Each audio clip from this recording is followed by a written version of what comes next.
Welcome to Activate Yourself with Sidhu-Robb, where we feature otherwise normal people who, because of events in their life, have turned left and done unusual, inspiring, incredible things, like build a business, become a happiness expert, marry a prince, create an empire, or, like your host, set up a health and wellness business, Nosh Detox.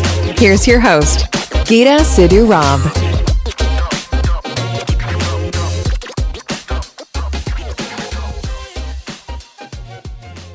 Hi, my name is Sidhu-Robb, and I'm here today with somebody. Look, I don't know what happened when you felt like a lifetime moment happened to you, but my guest today decided at 40 that it wasn't enough to have impact. It wasn't enough to be married, successful, and have babies. She needed to just do a little extra.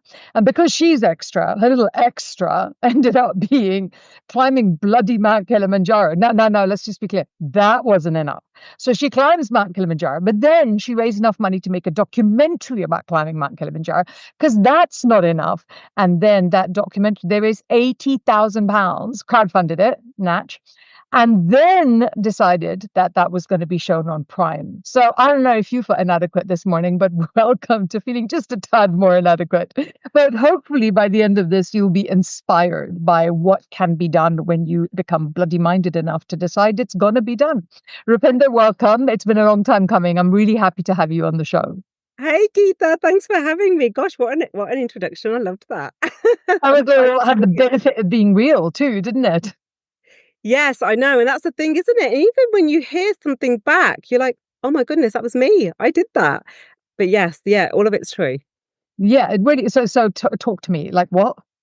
Yeah. So we're in the green room before, and you're like, and I was like, oh my God, get this woman on air as fast as possible, because you're like, I wanted to do something different. I did all those things. And so we came down to the fact that with Kilimanjaro, it was something for you, by you. Yeah. So firstly, you had kids and you climbed Kilimanjaro. So how did the whole family thing work? And then we can go to external bit by bit. Yeah, so I've led a really, well, I would say quite an unremarkable life up until this point, insofar as my story isn't very unusual. It's the story of, many of us who were born to particularly South Asian migrants. I grew up in inner city Wolverhampton, and I was given this, that success checklist that we're given. Yeah. About what success looks like, particularly in our community. But I think this is broadly for many of us. It was, do well academically, go to university, get a degree. I got two, I got a master's as well. Clearly. Go and, be very successful in your corporate career. And that was so different to what my parents did. They were very much in blue collar, skill based jobs. And their aspiration was, we want you to go to university, we want you to break free from that, and we want you to have a successful career. We want you to have more. Yeah, exactly. And that's what I did. I went into a corporate HR career. I met my husband when I was 23. We got engaged when I was 24. I married him when I was 25. We bought our house when I was 26. And then went on to have our children. And I was just living this life with this path that had been laid before me. And everything was perfect, Geeta. My life is beautiful. It looks picture perfect. It is beautiful. But I got to the age of 40, and I think this is a pivotal age for so many of us, that I just had this moment of, I've lived my life according to this rule book that's been given to me. Good girl, or else, I think it's called. Yes, yeah, exactly that. And that's not to sound ungrateful or unappreciative of all of it. I've loved every single minute of it. I love being a mum. I love being a wife. I loved my corporate career. I loved the fact that I was able to build a side hustle out of it. But I got to the age of 40 and I heard this whisper, and the whisper was, come to Africa, come and climb Mount Kilimanjaro. I'm so with you on this. Everyone should go to Africa. This is bottom line. But for me, it didn't make sense, because our family lineage, there's a lot of family lineage that comes from Africa. Ours is very much from North India, is from Punjab. We, no one in my family, I wasn't an outdoors person. I wasn't hiking. I wasn't. And I You often did that say, camping, babe? yeah, You shocked me. I'd like to make a list of how many South Asian women ever go camping voluntarily. I now see a list of 2 people, and that's because they're weird. Because we do not do this stuff. It is we so don't. antithetical to us. Yeah, we do, and it's so far out. I mean, honestly, I was the type of person, when I went to a shopping centre, I wouldn't even take the stairs. I would, it was so out of the ordinary. That's This hysterical. whisper just wouldn't go away. It just kept coming up. It was about adventure. It was about freedom. It was about doing something for myself that didn't come from my parents, my husband, my kids, my in-laws. It came from I me. have a question. Did the people around you find that threatening? They found it bloody weird. My husband looked at me like I'd grown an extra head, only because he was like, I've never even seen, like, I didn't even own a pair of hiking boots. I didn't have any of the gear. He was like, I don't understand where this has come from. And yeah, and everyone around, they just found it really weird. And I love that. genuinely, and looking back, I think I was very much going through a midlife thing, a midlife awakening. But yeah, and actually I had that conversation with my husband. I said, look, I really want to go and do this. And he was very candid. He said to me, so I don't want to do that. I'm never going to want to do that. But if you want to do it, you must. And go and do whatever it is that you want to do. And I'm here. I've got the kids. I'll hold it down. And then what I started to do was that whisper. Initially these things come up and we just bury them because they're so far out of the ordinary. They're so far. You're like, I'll just lie down till the feeling goes away. Yes. Yeah. Like, I'll just take a minute. This is so out of the ordinary, but it wouldn't go. It just and if anything, it just kept getting louder. It just kept getting louder and louder. And then I started talking about it in the South Asian community and with women I knew. And this is the bit that really shocked me because I was just whispering it and saying, I've got this calling, I've got this desire, I want to go and climb this mountain. I don't know why, I just want to go and do it. And my whisper was just met with this roar that came back. And more brown women, more and more South Asian women were saying, I want to come too. Can I join you? Can we do this together? And so in 2022, what happened was that I ended up taking the first all South Asian female group to Tanzania to go and climb Mount Kilimanjaro. Oh, goosebumps. Yeah, none of us were professional athletes. None of us were mountaineers. We were mums, we were daughters, grandmothers, we were business owners, professionals, dentists, teachers. Okay, but please tell me somebody did it in a Punjabi suit. Please tell me there's an auntie who went up please tell me that. Please, God. That's the best part I have in my life. I had to watch the film to see how it went down. But the key to it was that while we were training, so we spent a year training together. Oh, and who set that up? Like, who set up your training program and how did that come about? Yeah. So I put the group together. We worked with a female-owned travel adventure company, and then we got in touch with a local training company, and they kind of put together a semblance of a plan and said, these are the kinds of things that you need to be mindful of and doing. And so things like, we'd never been camping before, so we put together a camping weekend. We put together a training schedule that included hiking Mount Snowdon in Wales, but overnight, because when you set off to summit Mount Kilimanjaro, you set off in the middle of the night. So it's one thing hiking during the day, it's a completely another thing when you're hiking and it's pitch black. Why do you have to do it at night? Because you've got to get there on time for the sunrise in order to get back in time, so it's still safe to do so. And to everyone, if ever you're hiking and you want to go to Mount Kilimanjaro, everyone summits at like you set off at midnight to give yourself enough time to get up there and get back down. But the first time you do that, you don't want to be doing that in Africa. Like, you want to know what it feels like to be hiking and walking in the dark. So we did a climb here in Snowdon. But I was watching this scene unfold and I thought, this is such a compelling story that's never been told. Like, we've never seen a group of women like this who have dared to break barriers, have dared to step out their norm and their families and do something just for themselves.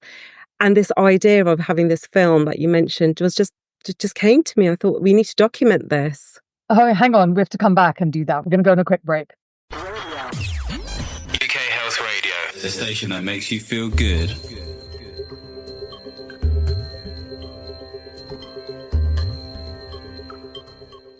If optimizing your health and well-being is on your to-do list, then let Revive Active, Ireland's #1 super supplement brand, help you achieve that in the most convenient and comprehensive way possible.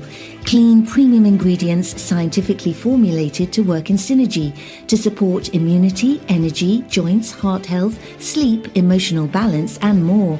Benefit from the power, purity, and positivity of our award-winning powder sachets or our therapeutic capsule range. Use code Radio15 at reviveactive.com and save 15% off today. Super supplements for a super you. When you vacation with Norwegian Cruise Line, every day is a new day. Get a taste for Barcelona, then savor incredible dining options back on board one day. Connect to ancient history in Athens and then disconnect completely in our spa another day. Wherever the sea breeze takes you, come aboard and experience a different tomorrow with NCL. Visit ncl.com, call your travel agent, or call 0333 336 1472. Norwegian Cruise Line, Ships Registry, the Bahamas and USA. UK Health Radio, the station that makes you feel good.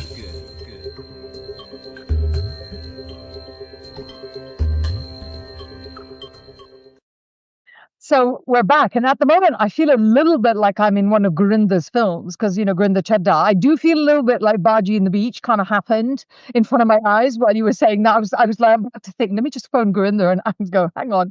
So it's such a Gurinda thing somehow, but yours is real life, right? So you think, okay, let me document this. And then what happens? Yeah, so I think, let me document this. And so can you imagine my family and friends and the reaction I'd already had from, oh my God, she's taking a group of women to Tanzania and they're actually going to do this, to, and now she thinks she's going to get a filmmaker to come and join them. But I just thought that this is too important not to document. And I thought, this is a level of representation we need, and this is the level of inspiration we need. My background is not in filmmaking. I have zero industry contacts and experience, but I know enough about the community and how to network and how to reach out to people. So I just went out to the community and said, this is what I'm thinking of doing. Who knows a filmmaker that might be interested?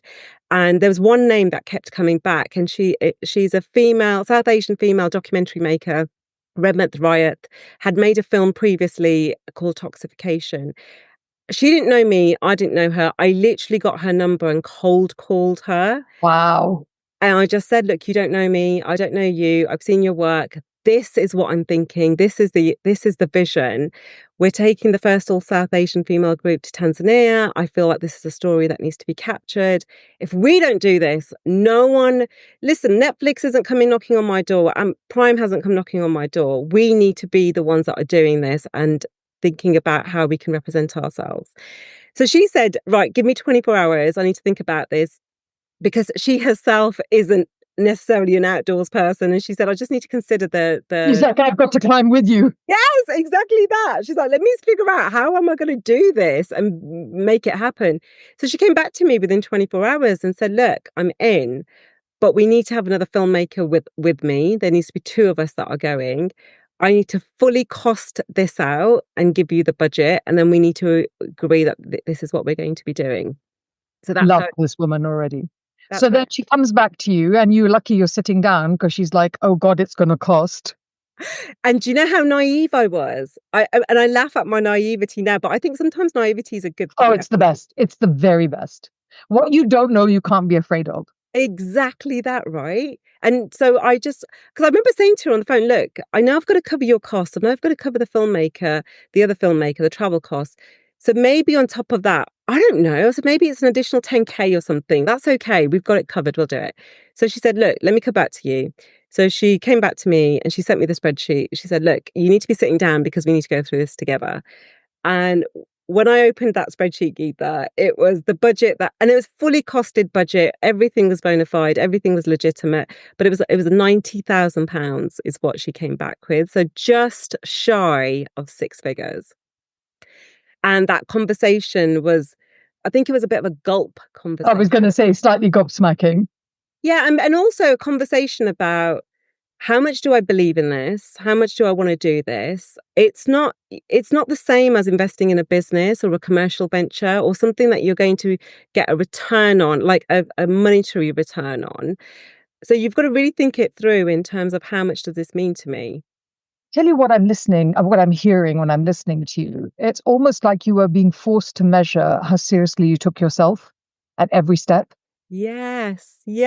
Honestly, that's what I can hear.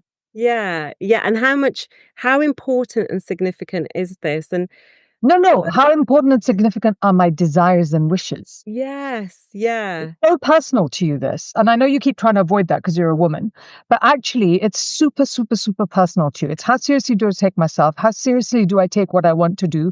How seriously do I take my ability to make it happen? Yeah. Every step of the way, I think you were putting down a flag for who you were.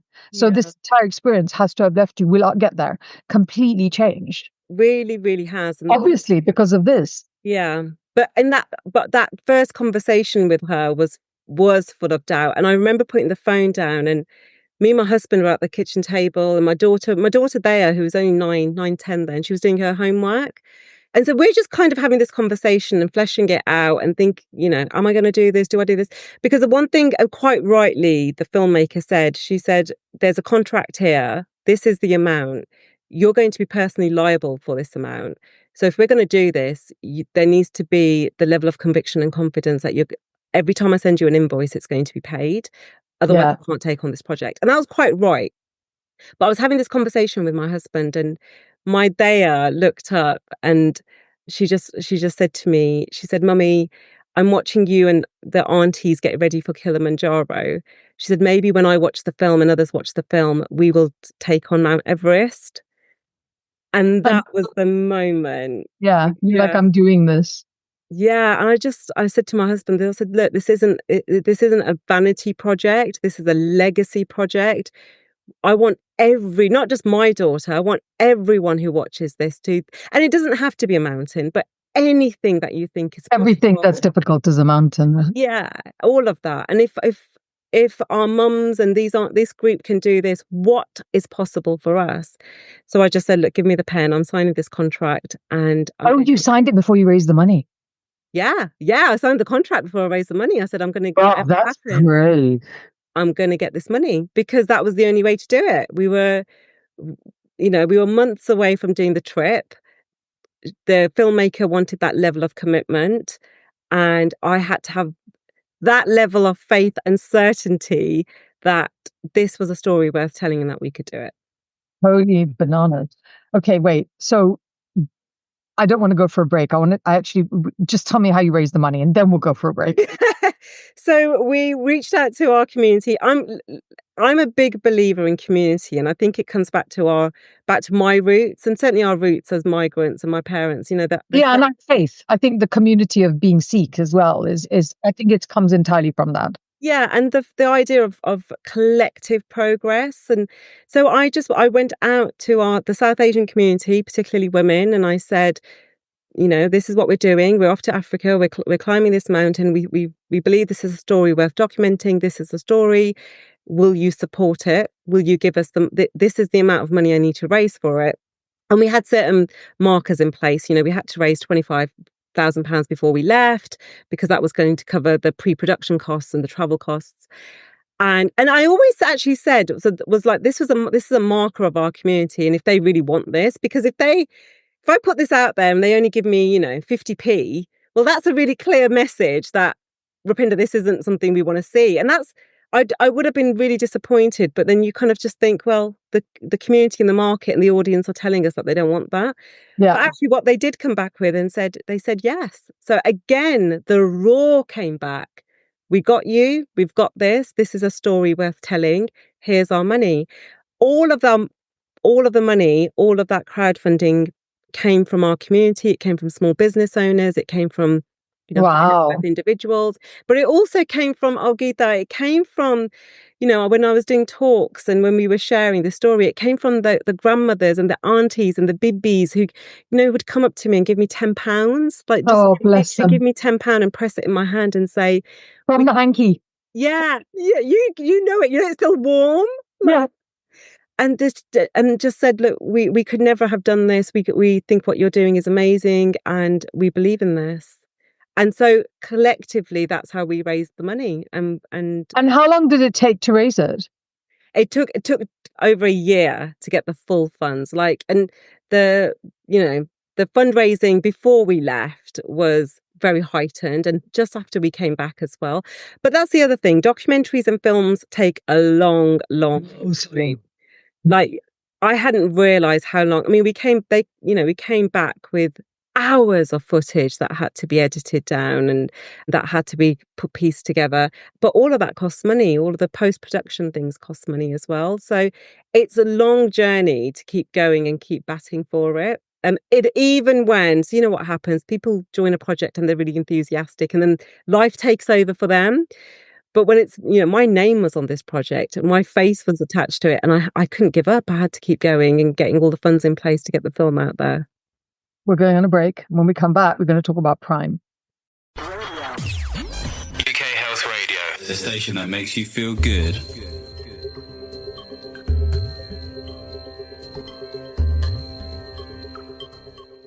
If optimizing your health and well-being is on your to-do list, then let Revive Active, Ireland's #1 super supplement brand, help you achieve that in the most convenient and comprehensive way possible. Clean, premium ingredients scientifically formulated to work in synergy to support immunity, energy, joints, heart health, sleep, emotional balance, and more. Benefit from the power, purity, and positivity of our award-winning powder sachets or our therapeutic capsule range. Use code Radio15 at reviveactive.com and save 15% off today. Super supplements for a super you. When you vacation with Norwegian Cruise Line, every day is a new day. Get a taste for Barcelona, then savor incredible dining options back on board one day. Connect to ancient history in Athens and then disconnect completely in our spa another day. Wherever the sea breeze takes you, come aboard and experience a different tomorrow with NCL. Visit ncl.com, call your travel agent, or call 0333 336 1472. Norwegian Cruise Line, Ships Registry, the Bahamas and USA. UK Health Radio, the station that makes you feel good.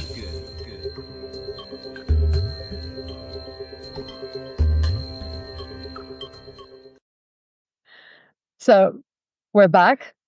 And so Prime, what happened with Amazon Prime? How did you get that on Prime? Yeah, so we're still in the middle of getting the film ready for Prime. It will be out this autumn. I just went knocking on all of the distribution and streaming platforms, and I'm still persisting with others as well, but Prime were the most open to it being on that platform. There's certain things that certain things that you have to fill in order to get it on that platform, which is what we're doing now, just to get it tidied up and get it ready for there. But the commitment I had made when we were talking about fundraising, the commitment I had made to our community and to our sponsors and to our contributors was this film will be on a mainstream platform, like by hook or crook. So you had that intention from then? Yes, because I believed in it, and I'm watching all of these other documentaries and films, and I don't see women that look like me. I don't see women from our community, or if I do, they're in such cliched, stereotyped roles. Yeah. That why can't we show women climbing a mountain, of breaking barriers, of breaking through, of that being encouraging and inspiring? So I just thought if I don't go to them and if I don't keep persisting with this, and it wasn't a straight up yes, and it has been a constant backwards and forwards over the last 18 months. But I believe if you believe in something enough, you have to keep going back even when the answer is no. And You just, Feeling it. what do you do? How do you find a streaming platform to knock on the door of?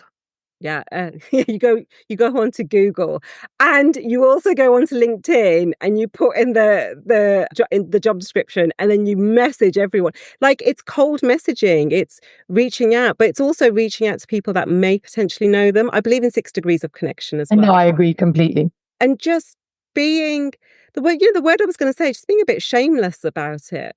I was going to say bloody minded. I don't think Yes, it's shameless like is that. Indian. Dump that. Bloody minded. I think. Yes. Yeah, I Yeah. love that. Bloody minded about it. That I'm not going to just take the first no. I'm going to keep going with this until this happens. So does Prime pay you, or do you? They pay you per views. Oh, well, that's helpful. It is helpful. Yes. Yeah. And also it means that it gives us an opportunity to get, and you know this, it gives us an opportunity to get our marketing plan, our launch plan ready. And again, to TikTok. Well, you are the queen of TikTok, so I'm going to be coming to you. Definitely TikTok. Yeah, and galvanizing our community again and saying it's on there now. Go and watch it. Go and spread the word. Go and share it. Let's get it out there. Love it so much. Can you imagine if 1% of the whole of Punjab watched it, where you'd be? 1%. Yeah. Yeah, and that's the thing, isn't it?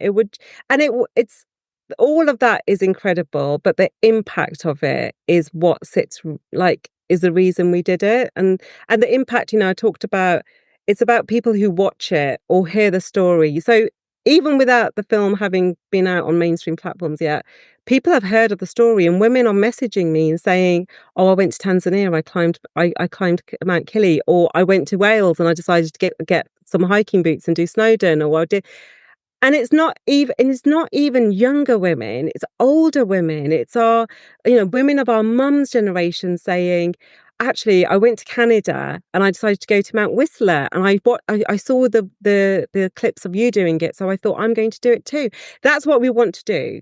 We want to normalize following your dreams and your ambitions and your aspirations. Always. No, I agree so much. That has been the literal story of my whole life. Exactly. I believe in it entirely, and there was no one doing it for me to see. No one. And I was like, no, I'm just going to. No, I'm just going to. No, I'm just going to. And I always remember thinking that I had failed at things that I hadn't. I was the first non-white woman, the first to stand for parliament in this country. And I remember I did the first, and then I stopped because my son was really ill, and I remember a woman MP coming to me and going, "Oh, well, you decided to stop, so we carried on." And I was like, that wasn't very nice. It wasn't said in a nice way. And I remember feeling like I'd failed. And I was on a stage with, heavens, who was it? One of the baronesses who was in that one. Who was the first Asian baroness? One of Burma? those. Sandy Burma? Is it Burma? It could have been. And we were on a stage somewhere, and there were 4 of us speaking, and she got up to speak, and she said, "Well, my story starts because I saw someone on TV and I thought, if she can, I can." And so she said, so I turned around to me and said, "I want to thank you, Geeta, for having been that person." And I was like, I love that. And she said she doesn't even know this. And I was like, you're right. I was like in tears. I did not know that. And I thought, oh, I didn't fail. Actually, if I start inspiration in you, then I didn't fail, and we're doing really well, So it always does that, because it's so hard to be the first of all these things. So it's nice to be the person that provides a star that other people can follow, right? Yeah, and so often we don't try to do things because we're afraid of failure. We're afraid of public failure, right? So for me, there was a little bit of, right, I'm putting this out there, and what if I don't raise the funds? And it's on such a public scale, and I have to then say, I'm not going to do this. And I had to sit with that and say, well, that's just my pride and my ego. And it's I was going to say, and yeah, and every time you'll find, I do it a lot, right? So I do a lot of things very publicly, very big, that regularly fail and succeed. And I think it's only the first time you think, oh my God. And then after that, you kind of think it's the doing that's the success. Yes. It's not actually weirdly, and you think that's stupid. It needs to this, but it isn't, because if you define success as the doing, it changes it completely for you and for everyone who's joining you in it. I have learned painfully over the years that it's having the conversation that is the actual transformation. Yeah, that's so spot on. And I think that's been the biggest thing about the storytelling of this of how I did it, and the fundraising and getting out there, because not everything. I mean, people have gone on to have been inspired by this and have gone on to fundraise for various other things, and maybe not had the same. And I'm going to say success in inverted commas, because but maybe they didn't reach their monetary goals like I did. And they said, "Oh, Rupinder, you made it look so easy." And I said, "It absolutely wasn't easy." And there were moments of crippling self-doubt of, Yeah. how am I going to pull this off? And moments of, pitching the story to organizations and sponsors, and them not being interested, and the frustration of that, and I sent that, this, Geeta, I sent thousands of emails, maybe got a reply. Most of them were probably binned, and maybe not seen. But you've just got to keep digging deep and picking yourself up and just keep going about. Like, it's not easy. And if I've made it look easy, that's absolutely not the case at all. But what you said, the ability I was going to say, if you make it look easy, then just smile and keep going. Yeah, whatever. Sorry, say the last bit again where I interrupted you. I was just saying, but it's the ability to take action. That's what I'm most proud of. Like, it's the ability of fighting through that self-doubt and getting on with it. It is. Yeah, and it's, the brain is neuroplasticity incarnate. So every time you do it, the next time it's easier. Like, I remember like looking at things that were national and thinking, and then I was like, we're just going to go do this. And then I was like, so I've done it nationally like 2 or 3 times. How about international? I wonder if that works. And then you're like, oh, well, the world is there. Let's try. And after a while, it's like, what's going to happen? Like, I'll have the conversation. The doing will create the change. It creates the shift. Okay. So in the last minute or so, you do so much more. People should look you up, because you do you set up the organization for Asian Women Mean Business, and you're on Forbes Coaching Council and all this stuff. But tell me what has changed in you as a result of this. And it's sentences that I am and I feel. Yeah. Oh my goodness. I came off that mountain literally feeling 6 foot tall, like battered, broken, but just came off feeling that what it did to my brain's chemistry, both climbing Mount Kilimanjaro and the fundraising and the film, what it's done to my brain's chemistry and what I think is possible is there's no going back. I think it's created a monster, because there's no going back. And yeah, I had the attitude, the approach I have now. There's nothing is impossible. We can do anything. You break it down. You have a plan. Particularly if you have community support with you, all of it is possible. Yeah, I always believe that. I think every desire is born with the wherewithal to make that desire a reality. Beautiful. Exactly that. Yeah. Exactly that. So I'm a huge fan, because my desires tend to inevitably get bigger, and I have to remind myself constantly that there's a thing that's coming. It was amazing to have you on. Thank you so much for joining me. I'm delighted to have joined you. Thank you so much for having me. So this was the wonderful Rupinder Kaur. And I hope you enjoyed that as much as I did. I felt like the time completely flew, and I want to know why I haven't managed to pitch something at Prime and make that. And I wonder if you all are going to go climb a mountain now, because you've been listening to this. Let me know if you do, all right? Because I want to know where that came from. My name is Geeta Sidhu-Robb, and this is Activate Yourself, and I will be with you again soon. Thank you so much for joining us. Our goal was to give you pause, make you think about your life, and inspire you to say, wow, what if I tried to do that? If they can do it, so can I. Did it work? Let us know by finding us on social media at Geeta Sidhu-Robb or at Nosh Detox. We upload new shows every 2 weeks here, and if you start to miss us, check us out on YouTube.